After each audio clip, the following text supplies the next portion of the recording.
Hello guys! Good afternoon! Kakain tayo ng tanghalian. Anong oras na? Mag-aalas 2. Di bali, kararating ko na. Ulam natin, oh. Charan! Tingnan yung ulam ko, oh. Pangat na tawilis. Pinangat sa kamatis. Tsaka, pritong espada. Ito kasi ang tinda ko, kaya ito na lang inulam namin kasi matumal. Walang pambili ng baboy o kaya manok. Ito na lang, diba? Oh. Diba, no? Sarap na to. Kain tayo, guys.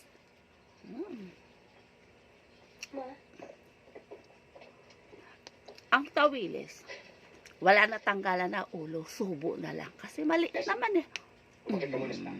Diba? Napulagod ka, baka nabasa na yung sulat. Mamaya na yan. Kain tayo. Oh, espada. May bago, oh. Opo kaya na. Hindi naman ako kaano inuubo eh. Kaya pwede na ako sa bago. Ang perito, lagyan ng konting bago. Lagyan ng kanin at isubong malaki. Pabaligtad pa yung Diba? pagkakasulat niya. Sarap. Matagal mo na palang nobyo ang Edward na yan. Sarap. Bakit ipinaglihi mo sa amin? Tawilis. Ipagtatapat Sarap. ko naman po talaga sa inyo. Kaya lamang, Alam mo hindi kami Hindi kayo maingit, guys. Dahil alam mo rin. Kain na kayo. Kain na tayo. Napipilang Kain sa tayo. akin ng matatapang. Sarap, At sarap. walang pasensya. Sinala pa rito sa puerto. Paging sika-sika nila sa Maynila. Kaya yan. Simpleng ulam. Pero okay sa akin to. Papa, hindi naman po ganun kasama si Edward. Tumutunog pa yung piniritong espada.